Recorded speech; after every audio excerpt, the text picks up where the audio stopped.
मांगा खुदा से जब भी उन्होंने उठा के हाथ, खाली ना आए लौट कर फिर मुस्तफ़ा के हाथ। मांगा खुदा से जब भी उन्होंने उठा के हाथ, खाली ना आए लौट कर फिर मुस्तफ़ा के हाथ। वो आसमां का चांद भी गर्दिश में आ गया, घूमे जो पालने में शहे अम्बिया के हाथ। मलते हैं आंखें आपके तलवों से औलिया, फिर कैसे होंगे सोचिए गौसुल वरा के हाथ।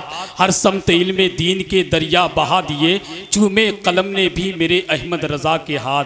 मुख्तसर वक्त में बड़ी अच्छी तकरीर खतीब आदम हिंदुस्तान हज़रत अल्लामा मुफ्ती इमरान हनफी से समाअत कर रहे थे। उनकी तकरीर के दौरान जमाते अहले सुन्नत की एक अजीम शख्सियत, जिसको दुनिया ताजदारी खिताबत खतीब आदम हिंदुस्तान इस्लामी स्कॉलर हज़रत अल्लामा डॉक्टर मुफ्ती शहरियार रज़वी तशरीफ़ फरमा हो चुके हैं, जिनकी ज़ात मोहताज तारुफ नहीं, बस इन मिसरों के साथ समझ लें कि मोहब्बत से नवाजा है, इनायत से नवाजा है। तेरा ताजुशरिया के नाम पर कह दें सुभान अल्लाह, सुभान अल्लाह। कि मोहब्बत से नवाजा है, इनायत से नवाजा है, इमाम अहले सुन्नत की अमानत से नवाजा है। इसी से इनकी शख्सियत का अंदाज़ा लगा लीजिए, इन्हें ताजुशरिया ने खिलाफत से नवाजा है। इसी से इनकी शख्सियत का अंदाज़ा लगा लीजिए, इन्हें ताजुशरिया ने खिलाफत से नवाजा है। और मुफ्ती इमरान हनफी साहब अपनी तकरीर के ज़रिए यही पैगाम दे रहे थे, इमाम अहमद रज़ा के इल्म की ऐसी हवेली है जहाँ से रोशनी ईमान की दुनिया में फैली है।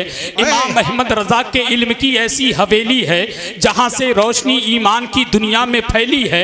किसी के लाख कहने से ना बदला है ना बदलेगा, मेरा मरकज बरेली था, मेरा मरकज बरेली है। किसी के लाख कहने से ना बदला है ना बदलेगा, मेरा मरकज बरेली था, मेरा मरकज बरेली है। हजरात कुछ ही लम्हात के बाद नबीर आला हजरत शहजादे आला हजरत रज़वी दूल्हा हजरत अल्लामा अशाह हुजूर अहसन मियाँ साहिब किबला साहिब सज्जादा दरगाह आला हजरत मरकज़ सुन्नत बरेली शरीफ की आमद होने वाली है। अब आइए हुक्म की तामील करता हूँ बगैर किसी ताखीर के। शहनशाह खिताबत आबरूए अहले सुन्नत तर्जुमानी मसलकी आला हजरत खलीफा सरकार ताजुशरिया इस्लामी स्कॉलर हजरतुल अल्लाम हजरत अल्लामा डॉक्टर मुफ्ती शहरियार रज़वी पूर्णिया बिहार की आमद हो रही है। पूरा मजमा हजरत का इस्तकबाल वेलकम नारे तकबीर की झनकार से कर ले। बस इस शेर के साथ धरती ही नहीं सारा गगन बोल रहा है, सरकार की आमद पे चमन बोल रहा है। धरती ही नहीं सारा गगन बोल रहा है, सरकार की आमद पे चमन बोल रहा है। 100 साल भी हो जाए तो मुर्दा न समझना, अल्लाह के वलियों का कफन बोल रहा है। 100 साल भी हो जाए तो मुर्दा न समझना, अल्लाह के वलियों का कफन बोल रहा है। तारीख में ऐसा तो जनाजा नहीं देखा, ये ताजुशरिया का वतन बोल रहा है। पूरा मजमा हजरत का इस्तकबाल कर ले, जरा जिंदा दिली के साथ बोले नारे तकबीर, नारे रिसालत, फैजाने शहीद आज़म मसलके आला हजरत फैजाने सरकार ताजुशरिया खलीफा सरकार ताजुशरिया हजरत अल्लामा मुफ्ती शहरियार रज़वी। नारे तकबीर। जब अली अश्क रुके शह पे गिरा देते हैं, डूबे सूरज को नबी पल में फिरा देते हैं। जब अली अश्क रुके शह पे गिरा देते हैं, डूबे सूरज को नबी पल में फिरा देते हैं। इसलिए आपको कहते हैं सभी शेरे खुदा, बाबे खैबर को हवाओं में उड़ा देते हैं। अबे तुम तो पागल हो, उन्हें अपनी तरह कहते हो। अबे तुम तो पागल हो, उन्हें अपनी तरह कहते हो। वो तो लकड़ी को भी तलवार बना देते हैं। कैसे मुर्दा तू कहेगा हुसैन इब्ने अली को, कैसे मुर्दा तू कहेगा हुसैन इब्ने अली को, चढ़ के नेज़े पे भी कुरान सुना देते हैं। अभी आपने मौलाना इमरान हनफी साहब की ज़बानी बड़ी अच्छी गुफ्तगू आपने समाअत की। थोड़ी देर मुझे भी आप सब्र के साथ बर्दाश्त कर लें, ये आपकी नवाजिश होगी। हमारे करम फरमा हज़रत मौलाना कारी इकबाल साहब ने भी बड़ी अच्छी गुफ्तगू की।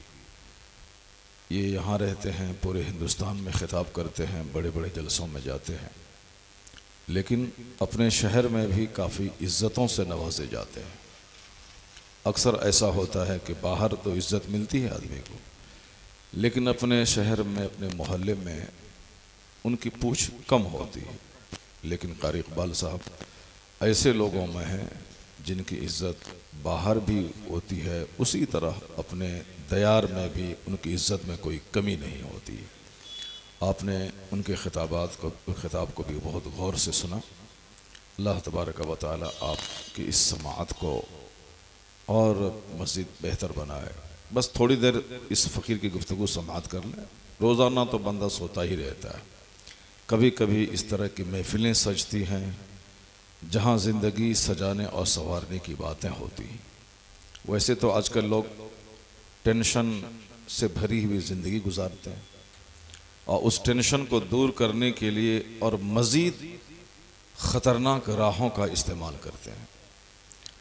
गम से भरी हुई ज़िंदगी, कोई मोबाइल देखकर चाहता है कि मेरा टेंशन दूर हो जाए, कोई रात रात भर टेलीविज़न के पर्दों से चिपक के रहकर चाहता है कि मेरी तकलीफ़ दूर हो जाए, कोई शराब की बोतलों में चैन ढूंढ रहा है, कोई साहब दोस्तों की महफिल में कॉमेडी सुनकर सुकून तलाश कर रहा है, कोई रात रात भर बाइक पे घूमकर शोर हंगामा करने में सुकून तलाश कर रहा है। लेकिन सारी दुनिया को मालूम है कि लोगों का बनाया हुआ अपना तरीक़ा सुकून देने में नाकाम हो चुका है। इसलिए लोग ख़ुदकुशी की राह पे चल पड़े हैं कि मैं रात रात भर मैं शराब पिया मगर चैन नहीं मिला, मैं रात रात भर जागकर मैंने फिल्में देखी मगर करार नहीं मिला। तो अब एक ही रास्ता रहा है ख़ुदकुशी करना, यानी मर जाना। बड़ी तेज़ी के साथ पूरी दुनिया में सुसाइड के वारदात बढ़ रहे हैं। तो इस्लाम कहता है कि क्यों ख़ुदकुशी कर रहा है, क्यों तुमने चैन हासिल करने के लिए गलत रास्तों का सिलेक्शन तुमने किया। सुकून और चैन का सबसे बेहतरीन रास्ता है कि जिस रब ने तुझको पैदा किया है उस रब का जिक्र करके देख ले कि अल्लाह कहाँ से सुकून अता फरमा देता है। दिल की खुराक है अल्लाह का जिक्र जी, दिल की ग़िज़ा है अल्लाह रब्बुल इज़्ज़त की याद। जिसने भी इस राह को सुकून के लिए चुना वो कभी खसारे में नहीं रहा। इंसानी तारीख गवाह है कि जिसने भी अल्लाह की इबादत, अल्लाह के ज़िक्र को सुकून का रास्ता तलाश किया वो कभी खसारे में नहीं रहा, वो कभी घाटे में नहीं रहा। अल्लाह जन्नत तो उन्हें मरने के बाद देगा, इस दुनिया में इज़्ज़तों से नवाजता है, इस दुनिया में गरीबी में बादशाहत से नवाजता है, इस दुनिया में उनका चेहरा रंग के एतबार से काला क्यों न रहे मगर अल्लाह तबारक व तआला गुलाब की तरह उसके चेहरे को खिला देता है। ये वो रास्ता है अल्लाह का जिक्र का रास्ता। इसलिए जब भी इस तरह की महफिलें कहीं मिले उसको अपने लिए गनीमत समझकर उस महफिल से वाबस्ता कर देना चाहिए। मुमकिन है कि कोई घड़ी खुसूसी रहमत के नुज़ूल की हो, उस रहमत की घड़ी को बंदा पा ले तो मेहनत तो एक लम्हे की होगी, लेकिन जो उसका बदला होगा उसका असर सैकड़ों साल तक महसूस किया जाएगा। मुमकिन है कि कभी आप बैठे रहिएगा, बंदा जुर्म वक्ती तौर पर करता है। नारे तकबीर, नारे रिसालत, फैज़ानी गौसे आज़म, मसलके आला हजरत, नबी रहे आला हजरत, शहजादे आला हजरत, हुजूर अहसन मियाँ साहिब किबला, हुजूर साहिबे सज्जादा, आमदे हुजूर अहसन मियाँ साहिब किबला। नारे तकबीर। आप लोग बैठ जाइए, बैठ जाइए, अभी हजरत बाद में आएंगे इंशाल्लाह। बैठ जाएं, बैठ जाएं। हजरत अभी क़यामगाह पे जाएंगे और फिर वहाँ से थोड़ी देर के बाद स्टेज पर आएंगे। भरपूर दिल खोल कर आप हजरत का दीदार करेंगे, हजरत की दुआओं से आप माला माल होंगे। पहले इस फ़कीर की गुफ्तगू आप समाअत कर लें। सारे लोग खामोशी इख्तियार करके रखें और गौर से सुनें। एक बार ज़ोर से बोलें सुभान अल्लाह। सुभान अल्लाह। दरूशी पढ़ें अल्लाहुम्मा सल्लि अला सय्यिदिना व मौलाना मुहम्मदिन मअदनिल जूद वल करम व आलिहि व बारिक वसल्लिम सलातन व सलामन अलैका या रसूल। मैं अर्ज़ कर रहा था कि दिल को सुकून मिलता है अल्लाह के ज़िक्र से, और इस तरह की महफिलें बहुत कम दुनिया में मुनक़िद होती हैं। खेल तमाशे की महफिलें हमेशा होती हैं। आज भी लोगों ने तमाशा देखा है, चाहे खेल हिंदुस्तान पाकिस्तान के दरमियान हो या अमेरिका और साहब मलेशिया के दरमियान हो, खेल खेल है, वो एक तमाशा है। ऐसा नहीं कि मेरा भारत हार जाए तो मैं गमगीन हो जाऊं, पाकिस्तान जीत जाए तो मैं खुश हो जाऊं, अमेरिका हार जाए तो मैं नाराज़ हो जाऊं, ब्रिटेन जीत जाए तो मैं खुश हो जाऊं। खेल है, तमाशा है। वो तमाशा, चाहे मेरा भाई जीते वो तमाशा तमाशा है, चाहे कोई दूसरा जीते तमाशा तमाशा है। उस तमाशे से हमको कोई लेना देना नहीं है। हमारा सबसे बड़ा मिशन है कि अच्छा काम अगर मेरा भाई कोई करता है तो दिल को खुशी हासिल होती है, और नाचने गाने वाला काम मेरा कोई भाई करे तो एक मुसलमान का दिल उससे खुश नहीं होता। पूरी दुनिया में जहाँ भी मुसलमान मस्जिदों को आबाद करे, जहाँ भी तिलावत करे, जहाँ भी इस्लाम का कुछ काम करे तो हमारे दिलों को ठंडक पहुँचती है। लेकिन कोई तमाशे में नाम ऊंचा कर ले, कोई खेल में नाम ऊंचा कर ले, उससे हमारा कोई लेना देना नहीं होता है। बाकी रही बात कि हमारे अपने वतन, अपने दयार, अपने मुल्क से मोहब्बत की बात रही, तो ऐसा नहीं कि साहब हमारा मुल्क अगर शराब में नाम ऊंचा कर ले तो मैं खुश हो जाऊं, हमारा मुल्क अगर ड्रामे में नाम ऊंचा कर ले मैं खुश हो जाऊं। मेरा मुल्क है। जब भी कोई अच्छा काम करे तो उस काम में सबके जज्बात शरीक होते हैं, सबों को दिली खुशी हासिल होती है। खेल तमाशे से, पाप के कामों से हमारा कोई लेना देना नहीं है। पूरी दुनिया के मुसलमान एक मकान में लगी हुई ईंट के समान हैं। ईंट एक भी कहीं से कमज़ोर हुई तो सारा मकान कमज़ोर हो जाता है, और अगर ईंट सारी की सारी मजबूत हुई तो मकान मजबूत होता है। तो दुनिया के जितने भी साहिब ईमान हैं सब एक मकान में लगी हुई ईंट के बराबर है। ऐसा नहीं कि मैं ही शराब पीता हूँ तो दूसरे का क्या होगा, मेरा अपना नुकसान होगा, नहीं नहीं। एक मकान में लगी हुई एक ईंट भी अगर खिसकी तो मकान कमज़ोर होता है। उसी तरह पूरी दुनिया के मुसलमानों का एक भी फर्द अगर राह रास्त से हटता है, अगर बदआमालियों का शिकार होता है, तो उससे इस्लामी इमारत कमज़ोर होती है। यही वजह है कि दर्द होता है, तकलीफ, कांटा चुभता है अमेरिका में, और दर्द उसका महसूस इंडिया में होता है।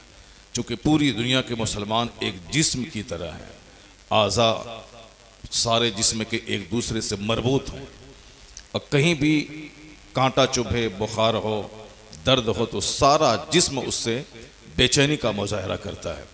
अल्लाह तबारक व तआला हम सबों को खेल तमाशों से बचाए और अपने मकसद हयात पर नज़र रखने की तौफीक अता फरमाए। तकरीर सुने आप, हम इस तरह की महफिलों की कदर करते हैं। कहीं शादी की महफिल होती है, निकाह की अजमत पे खिताब होता है, कहीं दस्तारबंदी के जलसे होते हैं, वहाँ इल्म दीन और इल्म की अहमियत पे खिताब होता है। घर का इफ्तिताह हो, उस मौके पर अल्लाह की उस नेमत का चर्चा होता है।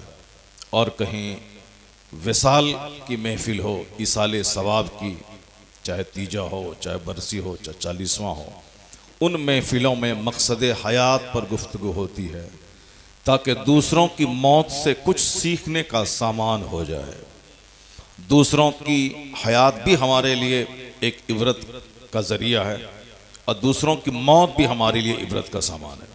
ये और बात है कि क़यामत जब करीब आएगी तो लोगों को सोचने समझने की जो सलाहियत है लोगों की, वो ख़त्म हो जाएगी। आखिर ज़माने में लोग हवाई की तरह जीने लगेंगे। लोग सिर्फ देखने से ताल्लुक़ रखेंगे, फ़िक्री तौर पर कमज़ोर हो जाएंगे। हुजूर ने फरमाया था कि तुन जाओ उक़ूलो अक्सर ज़ालिक ज़मान सयाती अलन्ना से ज़मान, एक वक्त ऐसा आएगा कि लोगों की अक्लें छीन ली जाएंगी। अक्ल रहती है तब लोग गौर व फिक्र करते हैं, अक्ल रहती है तब लोग दूसरों की ज़िंदगी से सबक हासिल करते हैं, अक्ल रहती है तब दूसरों को देखकर आदमी अपने लिए नूर और रोशनी हासिल करते हैं। और अक्ल ही जब ख़त्म हो जाए तो फिर आदमी वो सोचने की सलाहियत ख़त्म कर डालता है और सिर्फ और नकल करना चाहता है और देखना चाहता है। आखिर ज़माने में अक्लें छीन ली जाएंगी, लोग सिर्फ लिबास के ग़ुलाम बन जाएंगे, लोग सिर्फ मकान के ग़ुलाम बन जाएंगे, लोग सिर्फ गाड़ियों के ग़ुलाम बन जाएंगे, लोग सिर्फ पैसा कौड़ी के ग़ुलाम बन जाएंगे। वो नहीं समझेंगे कि इस पैसे से दूसरे को क्या मिला, उसको कुछ नहीं मतलब सिर्फ पैसा चाहिए। हमारे पास 1 करोड़ है, किसी के पास 1000 करोड़ रुपए हैं।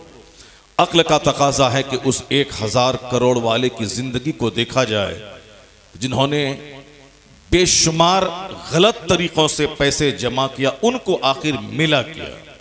क्या इस पैसों से उनको सुकून मिला, करार मिला, एक कामयाब जिंदगी मिली? सोचने की बात यह है, करोड़ों रुपए कमाने के बाद भी एक मायूस कुन जिंदगी, एक ऐसी जिंदगी जिसमें खुशी का नाम नहीं, एक ऐसी जिंदगी जो सरासर हसरत और मायूसी और नदामत से भरी हुई जिंदगी, यानी कामयाब जिंदगी और नाकाम अंजाम। जिंदगी में तो अच्छा खाया पिया, गाड़ी से चला, ऑफिस में बैठा, लेकिन एक अफसोसनाक मौत, सडन डेथ, अचानक मौत, सारी चीजें छोड़कर खाली हाथ जाने वाली मौत। यानी उसकी मौत से मुझे एक पैगाम मिलता है, जो 10,000 करोड़ रुपए की प्रॉपर्टी रखता था, उनका अंजाम ये हुआ, तो 10 करोड़ रखने वाला, इसकी क्या औकात है उसके सामने? ये क्यों सोचता है कि मैं एक बहुत बड़ी कामयाब जिंदगी में बसर करूंगा? जब दुनिया में अक्ल घटती है तो दौलत की चाहत बढ़ती है, जब अक्ल बढ़ती है तो शहवत, अक्ल घटती है तो शहवत बढ़ती है। यानी आखिर ज़माने में जब अक्ल घटेगी तो सिर्फ शहवत की बातें, ख्वाहिशात की तकमील की बातें, सिर्फ लग्जरियस लाइफ की बातें, सिर्फ गुड्स की बातें, सिर्फ अपनी रिक्वायरमेंट्स की बातें होंगी, और फिर सेक्स की फुलफिलमेंट की बातें होंगी। आज की तारीख में देख लें, जहां भी जाएं, अक्सर लोगों के सामने सिर्फ ख्वाहिशात की बातें, तबई मैलानात की बातें और जिनसी ख्वाहिश की बातें, सेक्सुअल बातें, लव अफेयर्स, ताल्लुकात, नाजायज ताल्लुकात, इस्मत रेजी की बातें, चाहे मीडिया में हो, चाहे 10 लोग आपस में बैठें, चाहे हंसी मजाक में हो, हर जगहों पे बड़ी बातें छोड़कर सिर्फ वो हैवानी ख्वाहिशात की बातें होती हैं। रास्ता चलते पुलिस वाले बैठे हों, उनकी गुफ्तगू को 5 मिनट गौर से सुने, वहां भी सिर्फ ख्वाहिशात की बातें, या तो जमीन खरीदारी की, या गाड़ी खरीदने की, या बेटी की शादी में खूब आला ढंग से फजूल खर्ची करने की, या फिर जिनसी ख्वाहिशात की, यानी सेक्सुअल डिजायर्स की बात है। इसके अलावा दुनिया में और कुछ नहीं होता है। हर जगहों पे अक्ल जब पुख्ता होती है तो आदमी जमीन पे गौर करता है, आदमी आसमान पे गौर करता है, आदमी अपनी लाइफ पे गौर करता है, आदमी दूसरों के डेथ पे गौर करता है, आदमी इस दुनिया में आने वाले भूचाल, आंधी तूफान पे गौर करता है, बिन बताए जलजले की हकीकत और सच्चाई पे गौर करता है। अचानक मौत किस चौराहे, किस गली, किस घर में आ जाए, उस मौत के बारे में सोचता है। तो आदमी की अक्ल जिंदा रहती है। और इसी को हुजूर ने कहा था कि जो दिन में 20 बार मौत को याद करेगा, वह शख्स अंदर से इतना आला हो जाएगा कि चाहे अपने बिस्तर पे अपने घर ही में क्यों ना मर जाए, अल्लाह उसे शहादत का मर्तबा अता फरमाएगा। जो रोजाना 20 बार मौत को याद करता हो।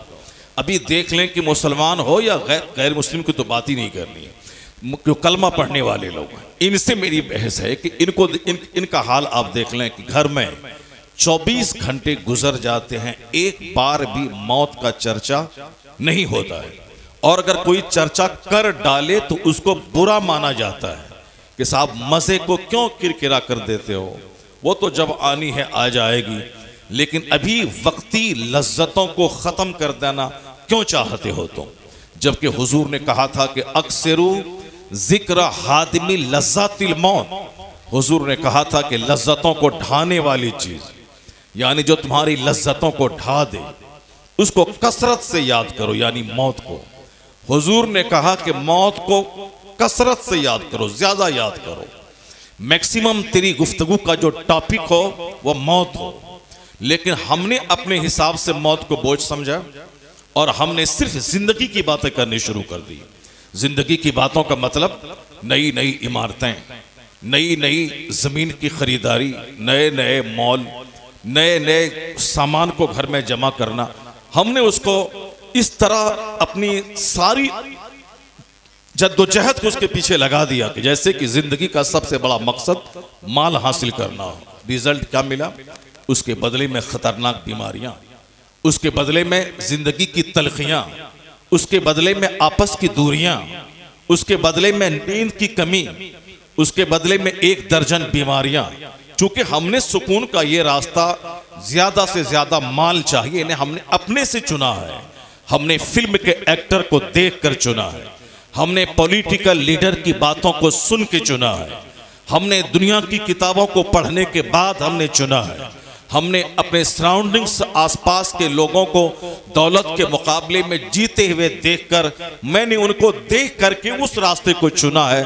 नतीजे में जिंदगी तो अल्लाह की दी हुई है, अल्लाह ही हमें पैदा किया है, अल्लाह ही जमीन की तख्लीक की है, आसमान बनाया है, अल्लाह ही मुझे जिंदगी देता है, मौत देता है। उस रब से हटकर मैंने दूसरों को देखा। अल्लाह ने मॉडल तो अपने महबूब को बनाया था, मेरे महबूब को देखो, जिंदगी गुजारो। अल्लाह ने अपने महबूब को, जिसके नूर को सारी दुनिया की तख्लीक से कई लाख साल पहले उसे अर्शे मुअल्ला पे किंदिल की शक्ल में लटका के रखा, उस नूरे मोहम्मदी को बशरी शक्ल में सारे पैगंबरों के आखिर में दुनिया में भेजा ताकि लोगों के लिए एक मॉडल रहे मुस्तफ़ा, लोगों के लिए एक आइडियल बन जाए मुस्तफ़ा। तो अल्लाह ने अपने महबूब को आइडियल बनाया था, मगर मैंने आइडियल फिल्म के एक्टर को चुन लिया। अल्लाह ने अपने महबूब को मॉडल बनाया था कि कैसे जिएं, कैसे खाएं, कैसे पिएं, कैसे कपड़ा पहने, कैसे बाल रखें, मगर हमने फिल्म के जोकर को अपने लिए आइडियल बनाया।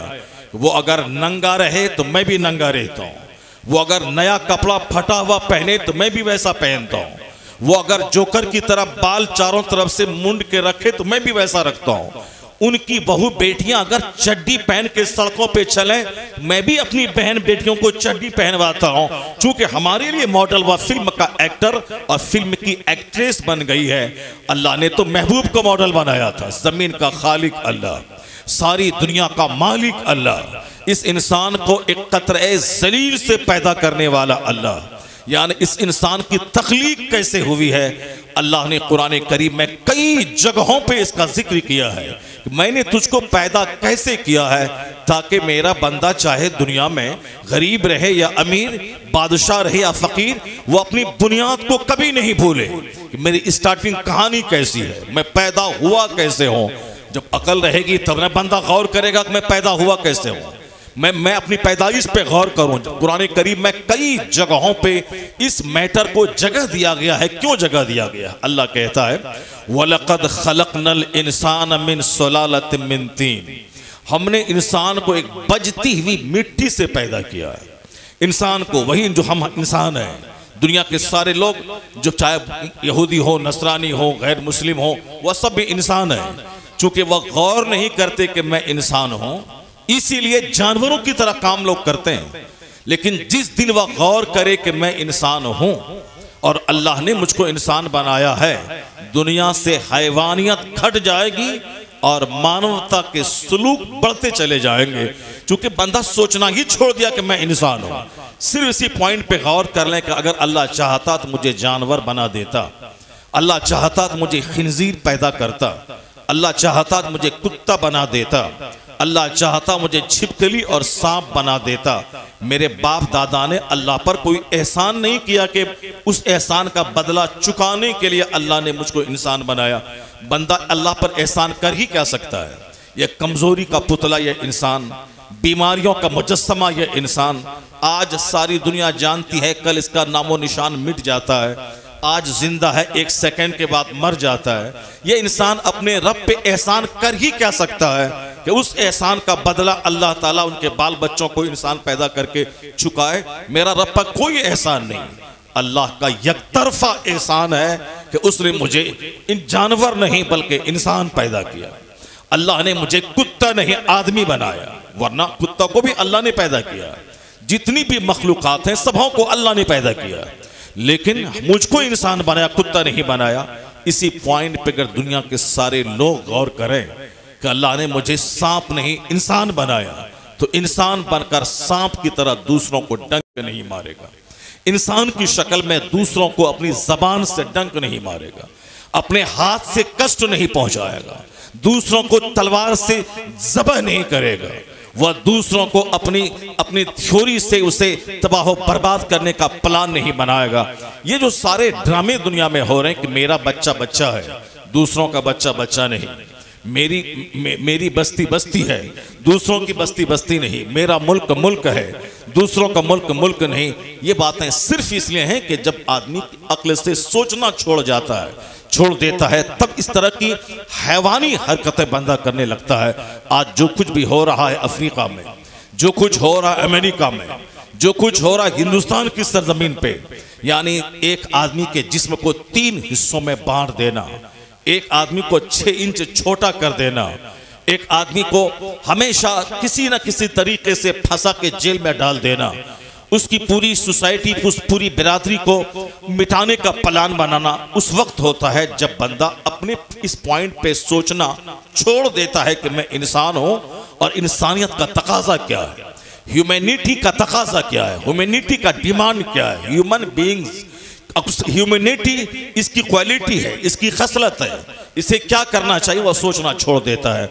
हुजूर ने कहा था कि आखिर जमाने में लोगों की अक्लें छीन ली जाएंगी। जब अकल छीन ली जाएंगी तो सिर्फ आदमी बर्गर खाएगा, सिर्फ आदमी चाउमीन खाएगा, सिर्फ आदमी शराब पिएगा, सिर्फ आदमी ताश खेलेगा, सिर्फ आदमी रात में नाइट क्लब का रुख करके डांस करेगा ताकि हम रिफ्रेश्ड हो जाएं, तरोताज़ा हो जाएं। वह भूल जाएगा कि नाचते नाचते बंदा मर गया, शराब पीते पीते आपस में कत्ल हो गया, ताश खेलते खेलते दौलतें बिक गई, जमीन लूट गई, यहां तक कि बीवी और बेटियों को दांव पे लगाना पड़ा। ये आदमी सोचना छोड़ देगा, वह सिर्फ उसको बर्गर और चाउमीन, चाहे लीवर डैमेज हो, चाहे उसका हार्ट डैमेज हो।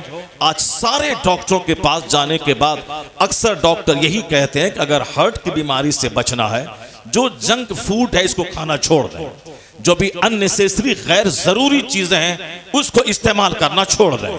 यानी डॉक्टर कहते हैं सिगरेट पीना छोड़ दें, डॉक्टर कहते हैं बीड़ी पीना छोड़ दें, डॉक्टर कहते हैं कि गुटखा खाना छोड़ दें।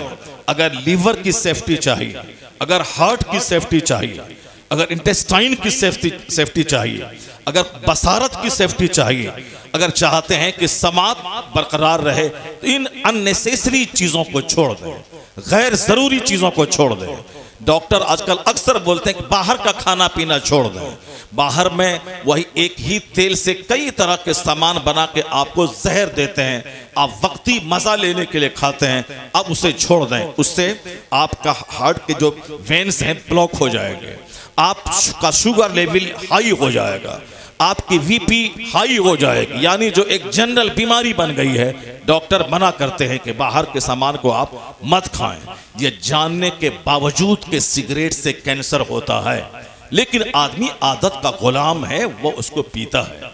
ये जानने के बावजूद कि पानी पूरी खाने से बहुत सारे नुकसानात होते हैं, लेकिन आदमी आदत का गुलाम है, उसको खाना पड़ता है। ये जानने के बावजूद कि खैनी और गुटखा से कैंसर होता है, लंग्स डैमेज होता है, और उसके बावजूद बंदा दिन में 100 पुड़िया खाता है। वह जानता है कि उसकी जबान मोटी हो जाएगी, वह जानता है कि कुव्वत गोयाई उसकी सल्ब हो सकती है, वह जानता है कि गुटखा खाने वाला जब कभी भी उसको डायरिया का मर्ज हुआ, किडनी के 100% फेल होने का खतरा रहता है। आए दिन इस तरह के केसेज आते हैं, लेकिन आदमी के पास अक्ल रहे तब न सोचे कि मुझे क्या खाना है क्या नहीं खाना है, मुझे क्या पहनना है क्या नहीं पहनना है, मुझे किस तरह का हेयर स्टाइल रखना है किस तरह का नहीं रखना है। आदमी ने सोचना छोड़ दिया कि मैं क्या खाऊं, सिर्फ लग्जरियस लाइफ के पीछे कि पीने में मजा आता है, ये खाने में मजा आता है, घूमने में मजा आता है। तो आज जब इस घूमने का गलत असर सेहत पे, सोसाइटी पे पड़ा, तब डॉक्टर चीखते हैं कि खबरदार रात में 10 से ज्यादा ना जागें और जल्दी सुबह उठने में दिक्कत होगी, इससे आपकी हेल्थ चूर चूर हो जाएगी।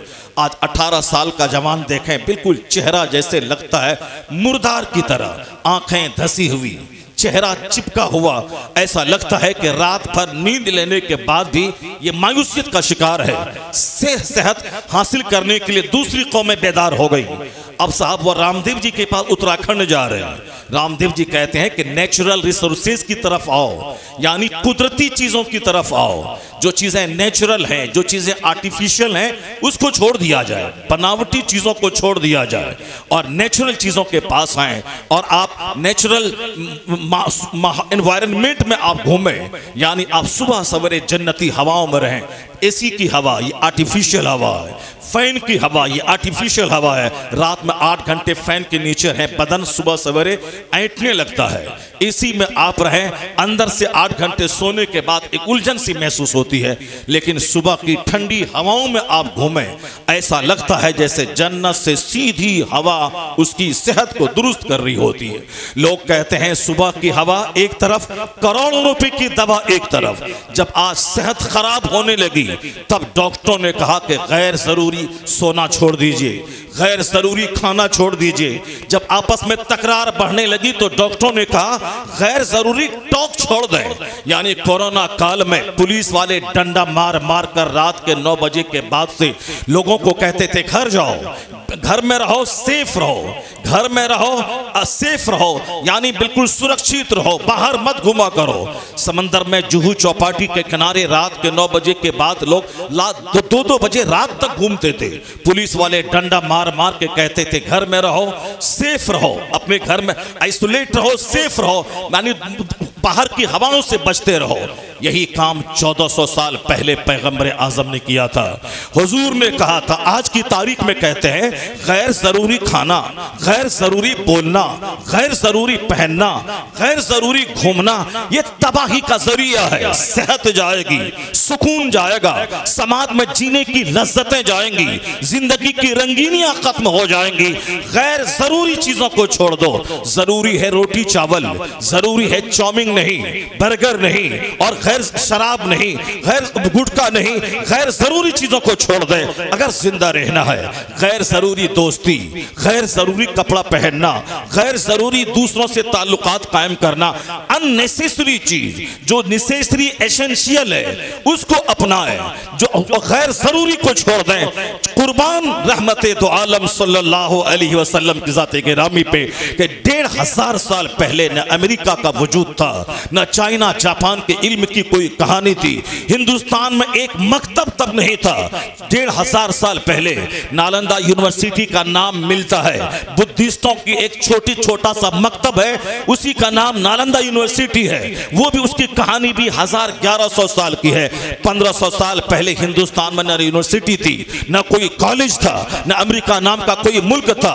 अमेरिका नाम के मुल्क का पता 1495 में कोलंबस ने लगाया है कि अमेरिका नाम का कोई मुल्क है। चाइना जापान में विकास नाम की कोई चीज नहीं थी। हिंदुस्तान में एक भी इंजीनियर उस वक्त मौजूद नहीं था। न फिजिक्स, केमिस्ट्री, बायोलॉजी का नाम दुनिया जानती थी, न एस्ट्रोलॉजी, न एस्ट्रोनॉमी का नाम दुनिया जानती थी। यानी शिक्षा के क्षेत्र में अनभिज्ञ थी, अज्ञानता का अंधकार था, इग्नोरेंस और जहालत का दबदबा था। उस मौके पे दुनिया के सबसे बड़े मुअल्लिम, सबसे बड़े मोहसिन, सबसे बड़े दुनिया के रिफॉर्मर, सबसे बड़े पैगंबर ने एक पैगाम दिया था। हुजूर ने कहा था मिन हुस्न इस्लामिल मर्ए तर्कहु माला, यानी मुस्तफा ने कहा था एक आदमी के इस्लाम का हुस्न ये है कि गैर जरूरी चीजों को छोड़ दे। यानी एक मोमिन के इस्लाम का हुस्न है गैर जरूरी चीजों को छोड़ दे। तो जहां आज के लाखों दानिश्वर जिस पॉइंट पर आज मुत्तफिक हुए हैं, यही पैगाम तन्हा मुस्तफा ने 1500 साल पहले कहा था। यह इस बात की दलील है कि जहां दुनिया तबाही का तमाशा देखने के बाद उसी प्लेटफॉर्म पे लौट के आना चाहती है जो प्लेटफॉर्म मुस्तफा ने 1500 साल पहले अता किया था। सरकारे दो जहां दुनिया के सबसे बड़े मुस्लिम, आकाए दो जहां दुनिया का सबसे बड़ा रिफॉर्मर। इसलिए हमारे लिए मॉडल कभी कोई फिल्म का एक्टर नहीं हो सकता है, हमारे लिए मॉडल कभी कोई एक्ट्रेस नहीं हो सकती है, हमारे लिए नमूना कभी कोई पॉलिटिकल लीडर नहीं हो सकता है, कभी कोई इब्राहिम लिंकन मेरे लिए कोई लीडर नहीं हो सकता है, हमारा आइडियल नहीं हो सकता। लीडर हो सकता है वो समाज का, मगर हमारे लिए आइडियल नहीं हो सकता मैं जिंदगी में कैसे गुजारूं, चूंकि उन्हें सिर्फ पॉलिटिक्स से बहस कर करते हैं, वो सिर्फ राजनीति से बहस करते हैं, सिर्फ कुर्सी हासिल करना उनका मकसद है। कैसे ढेर दिनों तक मैं सत्ते में बना रहूं, कैसे ढेर दिनों तक मेरी गवर्नमेंट कायम रहे, उसके लिए चाहे मानवता के उसूल की धज्जियां उड़ानी पड़े वो उड़ा देता है। उसके लिए चाहे जिस कलमदान का गलत इस्तेमाल करना पड़े वो कर जाता है। मकसद उसका जलील होता है थोड़ा सा कि ज्यादा दिनों तक मेरी हुकूमत कायम रहे। वो हमारी नशिस्तों बर्खास्त के लिए मॉडल कभी नहीं हो सकता है। जिसकी नजर सिर्फ हुकूमत पर हो, जिसकी नजर सिर्फ कुर्सी पर हो, जिसकी नजर सिर्फ खाने पीने पर हो, यह कमजोरी है दुनिया के लीडरों की, यह कमजोरी है दुनिया के रहनुमाओं की। जब उसे थोड़ा सा कलमदान मिल जाता है वो अपने भाई भतीजे के लिए इस्तेमाल करना चाहता है, वो अपने समाज अपनी कौम के लिए इस्तेमाल करना चाहता है। नहीं देखा आपने कि हिंदुस्तान में जब कोई रेलवे मिनिस्टर बनता है, जिस स्टेट का हो, वो चाहता है कि इसकी भलाई सिर्फ मेरे स्टेट तक जाए। कभी रामविलास पासवान जी रेल मंत्री थे, चाहते थे कि बिहार ही में रेल के सारे बेनिफिट चले जाए। कभी लालू प्रसाद यादव जी रेलवे मंत्री थे, वो चाहते थे कि हिंदुस्तान में रेलवे का सारा मुनाफा बिहार चला जाए। कभी ममता बनर्जी वेस्ट बंगाल की रेल मंत्री थी, वो चाहती थी कि रेलवे का सारा फायदा मेरे बंगाल को पहुंच जाए। कभी सीके जाफर शरीफ कर्नाटका के रेल मंत्री थे, वो चाहते थे कि हमारे कर्नाटका को इससे फायदा पहुंचे। यानी जो कलमदान वजारत जिसके हाथ में आती है, यह इंसान की कमजोरी है, वो अपने भाई भतीजावाद में लग जाता है। इसलिए दुनिया में कोई भी ज़ाब्ता इंसान का बनाया हुआ वह फेल्योर हो चुका है। Democracy is the government of the people, for the people, by the people. जमहूरियत इंसान के लिए, इंसान आदमी के लिए, आदमी के जरिया आदमी का बनाया हुआ कानून है जमहूरियत। मगर जमहूरियत भी कमा हक को दुनिया में सुकून देने में असमर्थ है। रसिया में कम्युनिज्म वहां से चला, मगर रूस के सैकड़ों दर्जनों टुकड़े हो गए। एक ज्योति बसु नाम का आदमी 30 साल तक हिंदुस्तान के वेस्ट बंगाल का चीफ मिनिस्टर रहा, लेकिन आज उसकी पार्टी की जैसी की तैसी हो गई। लोग किसी चीज को अपना जाती फार्मूला को चाहते हैं पूरी दुनिया पे नाफिज कर दें और हम कामयाब हो जाएंगे। दुनिया में कम्युनिज्म फेल हो चुका है, दुनिया में डेमोक्रेसी भी फेल हो चुकी है, खुद साख्ता डेमोक्रेसी।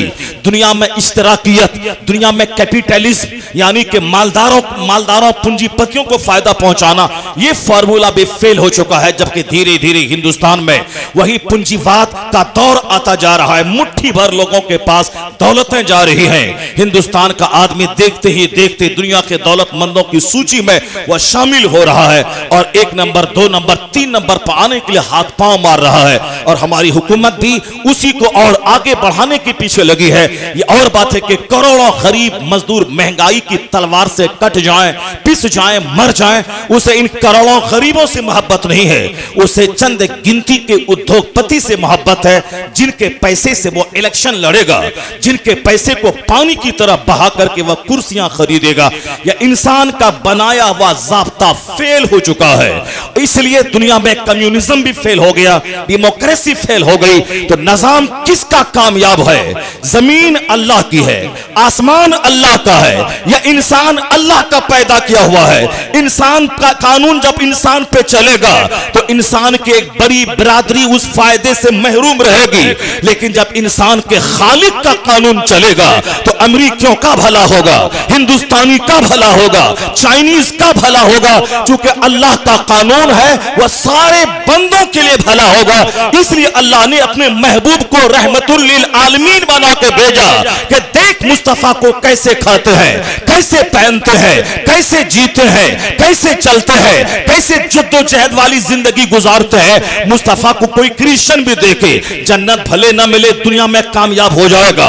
मुस्तफा को यहूदी क्यों ना देखे, भले जन्नत नहीं मिलेगी बदअकीदगी कुफ्र की वजह से, मगर दुनिया में कामयाब होगा। मुस्तफा को कोई गैर मुस्लिम देख के जिंदगी गुजारे, जन्नत नहीं मिलेगी मगर दुनिया में अच्छी जिंदगी मिलेगी, उसको एक कामयाब जिंदगी गुजारेगा। इसलिए दुनिया वाले नाकाम होते हैं कब? जब अपना उसूल चलाते हैं। लेकिन जिस दिन दुनिया में उसूल अल्लाह का चलेगा, जिस दिन दुनिया में कानून मुस्तफा का चलेगा, उस वक्त झोपड़ी में भी बादशाहों जैसी काबिले रश्क जिंदगी मिल जाए।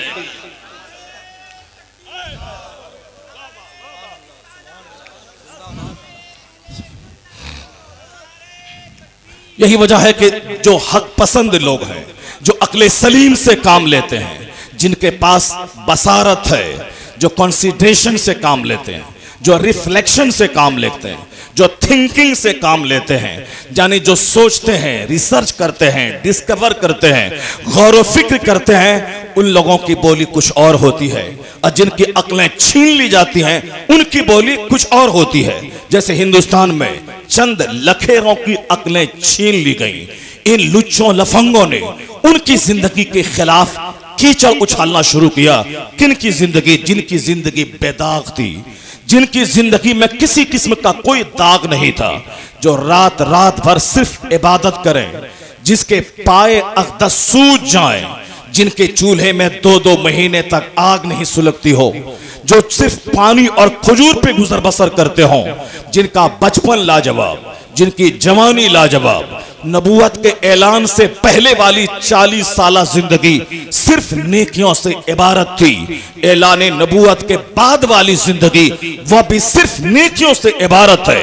एक ऐसा शख्स जो कमाता है नबूवत के ऐलान से पहले, ताकि गरीबों को खिलाए, ताकि बेवाओं को दे, ताकि मिस्कीनों को दे, ताकि मेहमानों की खिदमत करे। यानी सरकारे दो जहां, जब आपकी उम्र 12 साल की थी, अपने चचा के साथ जब आप बसरा गए, चचा के साथ मुल्क शाम गए, चचा के साथ यमन गए, उस वक्त बिजनेस करते थे, नबूवत का ऐलान नहीं हुआ था। आपकी बिल्कुल चढ़ती भी जवानी है, लेकिन पैसा कमा के करते क्या थे? करते थे गरीबों की खिदमत, बेवाओं की खिदमत, यतीमों की खिदमत, यानी बेचारों की खिदमत। जो समाज का नाकाबिल आदमी होता उसे काबिले कार बनाते थे, जो समाज की बेवा होती थी उसके सामान का इंतजाम फरमाते थे, बाजार से सौदा सलफ ला के देते थे।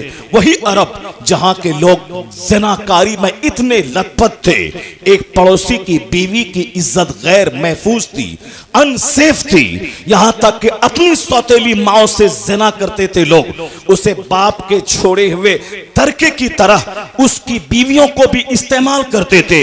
यानी शराब और ज़िना यह दौरे जाहिलियत का सबसे बड़ा कारनामा है, और आखिर जमाने में वही दौर लौट के आएगा, शराब और ज़िना पूरी दुनिया में गालिब हो जाएगी ज़िनाकारी, और शराब पानी से ज्यादा सस्ती हो जाएगी, लोग इस्तेमाल करेंगे।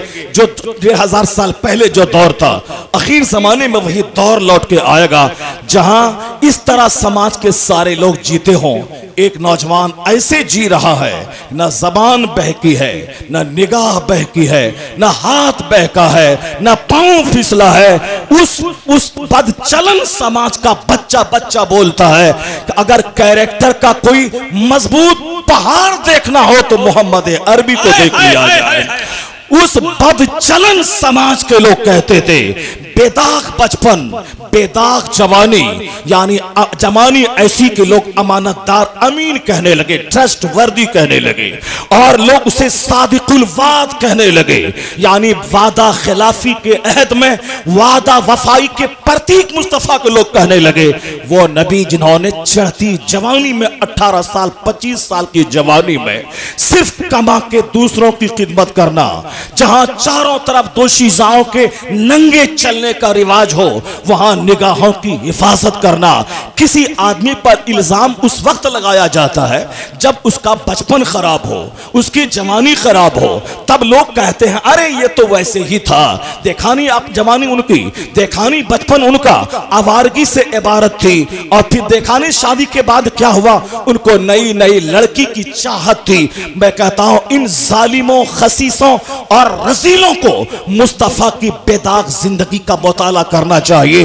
दुनिया का सबसे हसीन तरीन इंसान जिनके हुस्न का आलम तो ये था, जनाबे अबू हुरैरा जो हुजूर की महफिल में बैठने वाला, हम तो 1400 साल के बाद किताबों में नबी का हुस्न पढ़ते हैं, लेकिन अबू हुरैरा जो हुजूर को देखा, बरसहा बरस तक देखा, उनका स्टेटमेंट है कि मुस्तफा का चेहरा ऐसा था कान्ना शम्स तजरी फी वजहिही, गोया सूरज था जो नबी के चेहरे में तैर रहा हो, सूरज नबी के चेहरे में तैर रहा हो। हजरत अनस जो मुस्तफा की खिदमत में 10 साल तक रहे और 10 साल के दरमियान में कभी लफ्ज़ उफ तक हुजूर ने अनस को नहीं कहा।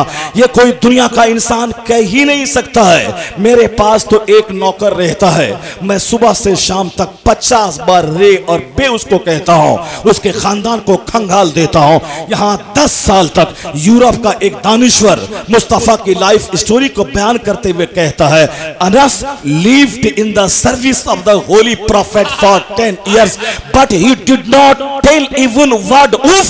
यानी अनस 10 साल तक मुस्तफा की खिदमत में रहे मगर लफ्ज़े उफ तक उस अखलाक के पहाड़ ने नहीं कहा। यह इस बात की दलील है न उस जैसा इंसान पहले कोई पैदा हुआ न क़यामत तक कोई पैदा। नारे तकबीर, नारे रिसालत, शान मुस्तफा, अज़मत मुस्तफा। तारीख़ आदमियत का इकलौता इंसान, तारीख़ इंसानियत का इकलौता इंसान, तारीख़ आदमियत ने आज तक उस इंसान की शक्ल सूरत का दूसरा नहीं देखा जिनका बचपन बेदाग हो, जिनकी जवानी बेदाग हो, जिनकी जिंदगी का एक एक चैप्टर लाजवाब हो। मैं कहता हूं जिनकी जिंदगी में कुछ पहले से गड़बड़ होती है तब बाद में लोग उसमें ऐब निकालते हैं, अरे ये तो पहले से वैसा था। मैं कहता हूं जालिमों, मुस्तफा जाने रहमत की जिंदगी में मक्का के दुश्मनों ने भी ऐब नहीं निकाला इस ताल्लुक से कि इनकी नजर बहकी है। नहीं, वहां के तो बड़े बड़े खानदान के लोग कहते थे काश मोहम्मद अरबी मेरे दामाद बन जाएं, मेरी नस्लें फख्र करेंगी, मेरी नस्लें फख्र करेंगी, मेरी नस्लें फख्र करेंगी इनकी दामादी पर। चूंकि जो हुस्न जमाल अल्लाह ने दिया था, हुस्न का अपना अट्रैक्शन होता है, खूबसूरती की अपनी कशिश होती है, खूबसूरती सच बढ़ते हुए आदमी के कदम को रोक लेती है। इसलिए एक अच्छा सा चेहरा आदमी के दिल पे असर डालता है। हुस्न और हुस्न का अपना कमाल होता है। तो अब अंदर के किरदार की खूबसूरती ये एक अलग खूबसूरती है और पर्सनैलिटी की खूबसूरती, यह दोनों हुस्न उनकी शख्सियत को लाजवाब बना देती है। यानी इंटरनल ब्यूटी और आउटवर्ड ब्यूटी डबली अट्रैक्टिव पर्सनैलिटी को बना देती है। मुस्तफा का यह जाहिरी हुस्न था कि 25 साल की जवानी में जब रास्ते से गुजरते थे तो दो चीजें तमन्ना करती थी कि काश मोहम्मद अरबी मेरे निकाह में आ जाए, मेरी नस्लें फख्र करेंगी।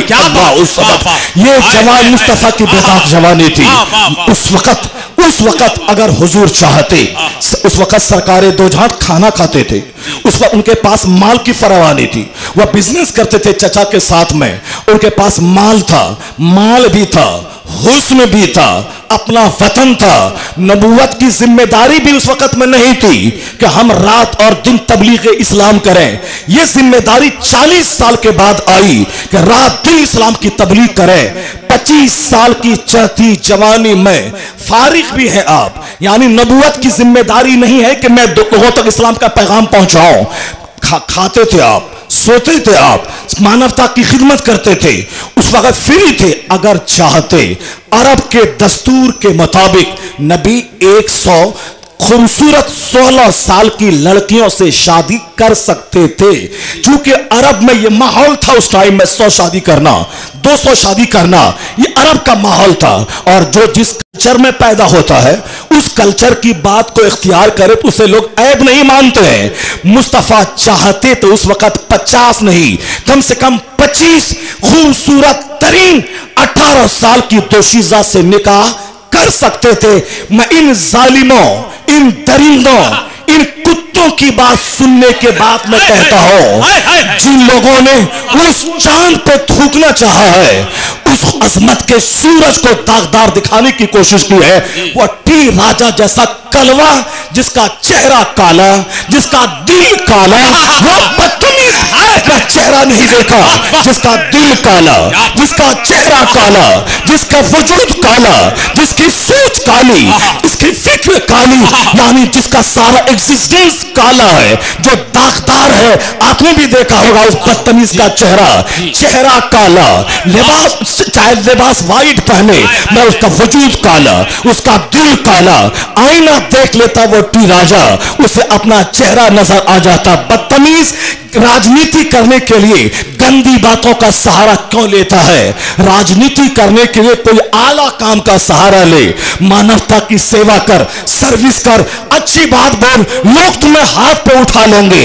मगर घिनौनी बात बोलकर क्यों तुम अपने ग्रुप में हीरो बनना चाहता है? चेहरा देख लेता सुअर जैसा चेहरा तेरा, और तू चला है उस पर उंगली उठाने जिनके चेहरे की शान भी लेता हूं, सूरत भी लेता हूं। अल्लाह या रसूल अल्लाह, वाह वाह वाह, नारे तकबीर, नारे रिसालत, शाने मुस्तफा, लब्बैक लब्बैक लब्बैक या रसूल अल्लाह, लब्बैक लब्बैक लब्बैक या रसूल अल्लाह, लब्बैक लब्बैक लब्बैक या रसूल अल्लाह, लब्बैक लब्बैक लब्बैक या रसूल।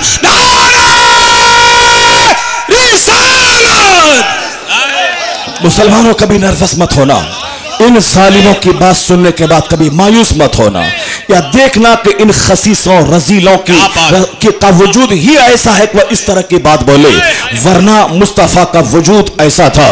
हजरत अबू हुरैरा कहते हैं कि सरकार दो जहां का चेहरा अक़दस ऐसा लाजवाब था, उनका कांधा ऐसा लाजवाब था जैसे किसी चांदी को ढाल दिया गया हो। अल्लाह समद।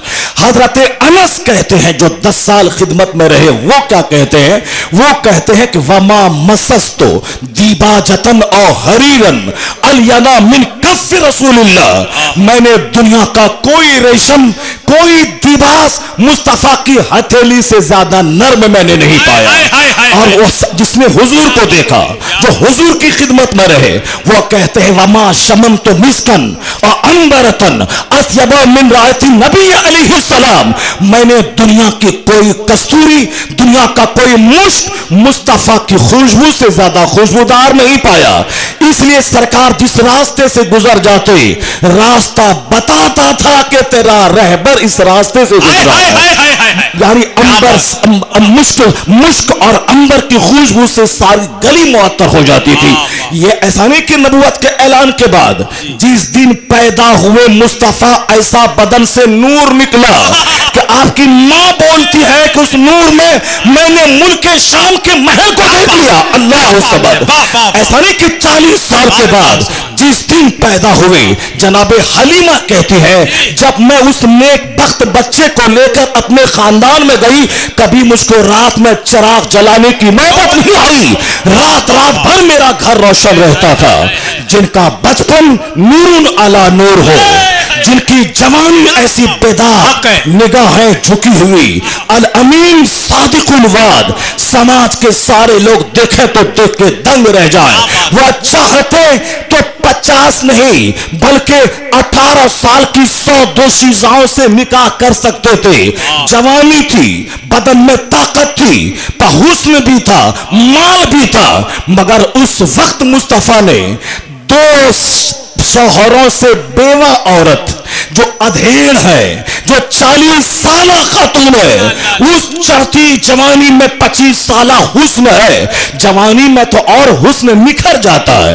वह तो बचपन में जब ऐसा चेहरा के चांद जैसे बलाए चांद की तरह चमक मौजूद हो। जवान जब होते हैं, समाज का जब कोई काला इंसान 25 साल का होता है तो चेहरा और मलाहत से भर जाता है, चेहरा चिकना हो जाता है। जवानी में हड्डी स्ट्रांग हो जाती है, जवानी में आदमी का बदन मजबूत हो जाता है।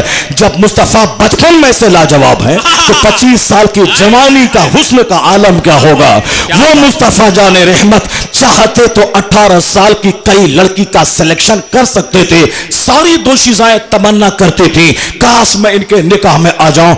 उस वक्त उस किरदार के अखलाक के पुतले ने 40 साला अधेड़ औरत जो 2 शौहर से बेवा हो चुकी थी, उनका सिलेक्शन किया। इसका मतलब है कि मुस्तफा की शादी ऐश पसंदी के लिए नहीं थी, वरना ऐश 40 साल खातून से क्या करने का, 25 साल की जवानी में 18 साल की खातून से करने का था। मगर ताकत भी है, हुस्न भी है, मान भी है, जवानी भी है और अधेड़ उम्र की खातून से आपने अक़्द किया। इसका मतलब है कि 15 साल के बाद जो नबूवत का ऐलान होने वाला है, उसमें जो सबको रहमतों का हिस्सा मिलने वाला है, उसी में वो बेवाएं भी शामिल थी जो बेवाएं अभागन मानी जाती थी। उन औरतों का कसूर क्या है जो आज शादी हुई, 4 दिन के बाद शौहर उसका मर गया, उस लड़की का क्या कसूर है? वो अपने मौत से मरा है, मगर समाज उसे डाइन कहता था, समाज उसे कातिल कहता था। यह डाइन है जो शौहर को खा के आ गई है। जबकि हर आदमी अपने हयात से पैदा होता है, हर आदमी अपनी मौत से मरता है, चाहे शौहर मरे या शौहर बीवी मरे, वो अपनी मौत से मरते हैं सारे लोग। मगर समाज में ऐसे गलत कानून थे कि लोग बेवा औरतों को डाइन कहते थे, यह कातिल है। बाप अपनी बेटी का चेहरा देखना नहीं चाहता था, उनके सरों पे बकरी की मेमनियां डालता था। यह मनहूस है, यह कातिल शौहर को कत्ल करके आई है। समाज कितना बड़ा जुल्म करता था, उसकी शादी के बारे में सोचना ही फजूल था। मगर कितना बड़ा अत्याचार, कितना बड़ा जुल्म, कितनी बड़ी ज्यादती थी इन बेवा औरतों के साथ, जिसको लोग कहते थे कभी सुहागन बनने के काबिल नहीं है। रहमते दो आलम जो कुछ 40 साल के बाद कहने वाले थे, उसी को प्रैक्टिकल में 25 साल की उम्र में उस बेवा खातून से अक़्द करके बता दिया कि बेवाएं अभागन नहीं सुहागन बनने के काबिल है। तो मैं कहता हूं जिस मुस्तफा ने बेवाओं को सम्मान दिया कि आज हिंदुस्तान की बेवाओं की शादी हो रही है, आज अरब की बेवाओं का निकाह हो रहा है, अमेरिका की बेवाओं की शादी हो रही है, यह एहसान मुस्तफा जाने रहमत का है। जो गलत सेहत की कदर हो गई, वह सेहतमंद रहना चाहते हैं, मेरे बच्चे सेहत गंवाना चाहते हैं, चरस पीकर, अफीम पीकर, शराब पीकर, ड्रग्स पीकर, ये सब चरस पीकर अपनी सेहत को गंवा रहे हैं। और वहां early to bed, early to rise makes a man healthy, wealthy and wise. जल्दी से सोना, फिर जल्दी उठ जाना, सुबह सवेरे सड़कों पे गैर मुस्लिमों को टहलना, उनकी औरतों का योगा करना, यानी जो सेहत पाने का नुस्खा उनको उनके गुरु ने आज दिया है। हम सिर्फ 1 सेकंड के लिए गौर कर ले, मेरे मुस्तफा ने नमाज़े फज्र जैसी नेमत 1400 साल पहले अता की है कि वजू अपने घर में करना, वहां से चल के मस्जिद जाना ताकि जन्नत की हवा मिलेगी, और 4 रिकात नमाज, लंबी क़िरात तेरे जिस्म को शानदार वर्जिश और एक्सरसाइज अता कर दे। 10 किलोमीटर चलने के बाद जो हेल्थ नहीं मिलेगी, वो फजर की 4 रकात नमाज तुझे तंदुरुस्ती। नारे तकबीर, नारे रिसालत, मसलके आला हजरत, नारे रिसालत। उन दानिश्वरों ने कहा I can not find any other man in history like Mohammed. मैं पूरे मानव इतिहास में मुस्तफा का जवाब नहीं पाता हूं, ये वो लोग कहते हैं। और आज खान पान की चीजों को जिसको हुजूर ने खाया, खजूर सरकार की ग़िज़ा, शहद सरकार की ग़िज़ा, इंजीर सरकार की ग़िज़ा, जैतून सरकार की ग़िज़ा, जैतून की कसम कुरान में, इंजीर की कसम कुरान में, साहब शहद का जिक्र कुरान करीम में, खजूर का जिक्र कुरान करीम में। यह कुरानी ग़िज़ा है, जो भी इस्तेमाल करेगा सेहत मिलेगी, तंदुरुस्ती मिलेगी, बीमारी से लड़ने की ताकत पैदा होगी, स्टेमिना उसकी मजबूत होगी, बीमारी से लड़ने की ताकत पैदा होगी। उस कुरानी ग़िज़ा इस्तेमाल करें, सरकार दो जहां के फरमान पे अमल करें। मैं कहना चाहता हूं कि आबो हवा का असर होता है, आबो हवा की वजह से अरब में आज भी खजूर की वजह से, वहां गर्म क्लाइमेट की वजह से 4 शादियां आज भी वहां आम तौर पर इज्जत की निशान है। जो एक शादी करे उसे फकीर और मिस्कीन, और उसे यतीम, उसे गरीब कहा जाता है, और जो 4 शादी करे उसको इज्जत की निगाह से आज भी देखा जाता है। मैं कहता हूं ये कलवा देख ले कि हिंदुस्तान में 1 से ज्यादा शादी लोग ऐब मानते हैं, और अरब में 1 से ज्यादा शादी इज्जत की निशान मानते हैं और एक शादी को वहां ऐब मानते हैं, एक शादी वाले को गरीब माना जाता है। अभी एक सैयद साहब ने मुझसे कल ही फोन करके बताया, मैं जब उम्रा के लिए गया था, मुझको वहां एक अरबी ने पूछा तुम हसनी है कि हुसैनी है? कहा मैं हसनी हूं। कहा तेरे पास कितनी बीवी है? कहा वाहिद। कहा ला हौल वला कुव्वता इल्ला बिल्लाहिल अलीयिल अज़ीम। जो हसनी सैयद हो और उसके पास एक बीवी हो, यानी उसे चार करना, चार हुरमा रखना चाहिए, और तुम एक रखता है ला हौल वला कुव्वता इल्ला बिल्लाह। आज से 5 साल पहले गुजरात का एक सैयद उम्रा के लिए गया था, हज के लिए गया था, उसने स्टेटमेंट दिया। मैं मस्जिद नबवी में बैठा था, उनकी मजबूत पर्सनैलिटी को देखकर किसी अरबी ने कहा कि तुम मिन ऐन कहां से? कहा ना मिनल हिंद, मैं हिंदुस्तान से आया हूं। बात होती गई, कहा कितनी शादी तुम्हारी? कहा वाहिद। कहा ला हौल वला कुव्वता इल्ला बिल्लाह। पर्सनैलिटी मजबूत है और वाहिद एक ही बीवी है, चार कर हमारे पास 4 है, 3 है, 2 है। उन्होंने कहा आज भी दुनिया में, हिंदुस्तान में आज जिसको ऐब समझते हैं लोग, यही चीज अरब में वहां के समाज के फख्र और इज्जत की बात मानी जाती है। क्यों नहीं मानता कि समाज का असर, क्लाइमेट का असर, मुल्क का असर होता है। हुजूर अरब में पैदा हुए थे, अरब के खानदान कुरैश में पैदा हुए थे। वहां का क्लाइमेट, वहां की गर्मी, उसको दुरुस्त करने मुस्तफा आए थे। जहां 100 शादी लोग करते थे, हुजूर ने मना किया नहीं, ये औरतों का एक्सप्लॉयटेशन है। सिर्फ 4 शादी तक एक मर्द बैक वक्त कर सकता है। 100 शादी में औरतों का अपमान है, औरतों की हक तलफी है। मुस्तफा ने तमाम जाहिलाना रस्मों को मिटाकर 4 शादी तक महदूद किया, और ये हुजूर के खसाइस में से दाखिल है, हुजूर के एजाजात हैं। हुजूर को अल्लाह ने नवाजा है। आम मर्दों के मुकाबले में 30 मर्दों की ताकत अल्लाह ने मुस्तफा को अता फरमाई है। अल्लाह रब्बुल इज्जत ने महबूब को अता की है। इसलिए हुजूर को इजाजत थी वह 10 शादी करें, 11 शादी करें। यह सरकार, ताकि आम लोगों में सरकार में फर्क पैदा हो जाए, ताकि नबी की ताकत, आम लोगों की ताकत, दोनों में फर्क पैदा हो जाए। और सरकार दो जहां की ताकत है, सेब से नहीं, इंजीर से नहीं, खजूर से नहीं। वो तो 100 में वसाल रखते थे, लगातार 10-10 दिन तक रोजा रखते थे, 2-2 महीने तक मुस्तफा के चूल्हे में आग नहीं सुलगती थी, आग नहीं सुलगती थी। उस जमाने में एक खजूर खा के और पानी पी के रहते थे। 2 काली चीजों को इस्तेमाल करते थे, पानी और खजूर। मगर यह ताकत कहां से आती थी? यह ताकत खुदादाद ताकत थी, यह अल्लाह रब्बुल इज्जत की तरफ से ताकत दी हुई थी। जिस तरह जन्नत में आम मुसलमानों को यह ताकत मिलेगी कि एक आम मुसलमान, उसके निकाह में 70 हूरें आएंगी, जिसका अमल जितना ज्यादा नेक होगा, जो दुनिया में जितना ज्यादा अपनी निगाहों को बचाया होगा, दुनिया में जितनी ज्यादा अपनी जबान को बचाया होगा, जो मुसलमान दुनिया में जबान से अजनबी औरतों से बात न किया होगा, निगाहों को अजनबी औरतों में नहीं लगाया होगा, कि सज धज के चौराहे पे गए, बैठ गए और निगाहों को सेकने लगे, आने जाने वाली खातून को देख देख कर कलेजा ठंडा करने लगे, उसे नहीं। जो अपने हाथ का गलत इस्तेमाल करे, जो जबान से घंटों घंटों फोन से चिपक कर वह अपनी प्रेमिका से बात करे, मां से 1 मिनट में गुफ्तगू बंद, बहन से 1 मिनट में गुफ्तगू बंद, और अजनबी औरतों से, भाभी से, अपनी साली से और अपने समाज की अजनबी औरतों से के घंटे तक बातें करने वाला, जो बात करना वो जबान का ज़िना है, उनकी बातों को सुनना ये कान का ज़िना है।